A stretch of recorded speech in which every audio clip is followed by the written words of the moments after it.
The MISC Fortune is the first alternative to the Drake Vulture in Star Citizen. But is it really an alternative? If you're a first-time salvager who doesn't already own a Vulture, then maybe it might be a choice, as it's at exactly the same price point. As a salvage main, I've spent the past few days in the Fortune, and thanks to 4.0.1's performance being rough, this video has taken a little bit longer than I wanted it to get made. So let's stack up the pros and cons of the freshest salvager so you don't have an unfortunate feeling of buyer's remorse.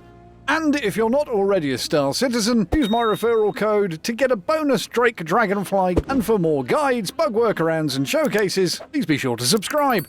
The obvious bonuses of the Fortune versus the Vulture are the extra 0.7 SCU quantum tank, the cockpit view with the crisp displays, and the auto-loading cargo grids are a wonderful gimmick. There is also the straight line through the ship that could also be a bad thing when it comes to defending against boarders. But with the majority of your cargo being exposed on the exterior of the ship, that might make it a moot point. Although slower than the Vulture, in practicality I did find that the Fortune has good maneuverability when you're out in space, which is nice for panel scanning. Of course, the main selling point of the Fortune is the convenience of the auto-loading side grids. But with the Vulture, you can easily and quickly stack up 34 boxes across the hold and buffer, or more if you're feeling brave. These also happen to be extremely easy to unload, as all you need to do is back up to the cargovator, open the back door, and away you go. In the Fortune, you need to contend with MISC doorways and EVA transitioning to be on par or further. I comfortably fit 41 boxes in the Fortune while still being able to use the corridor to reach both buffer panels. But the time taken to do so, added to the slower scraping and unloading time, just really does not bring it up to the same level as the Vulture. Now we come to the often overlooked aspect when it comes to these sorts of ships: stealth. The Vulture can be made incredibly stealthy, with the smallest cross-section detection range being 3.3 kilometers. The Fortune's lowest is 4.4, which, although still good, the farthest detection range is an extra 4 kilometers. So, if you're used to seeing fighters appear on your radar in a Vulture at 15 kilometers, in a Fortune, they've already seen you. This, coupled with the slower speed, increases your risk of getting caught out in a Fortune.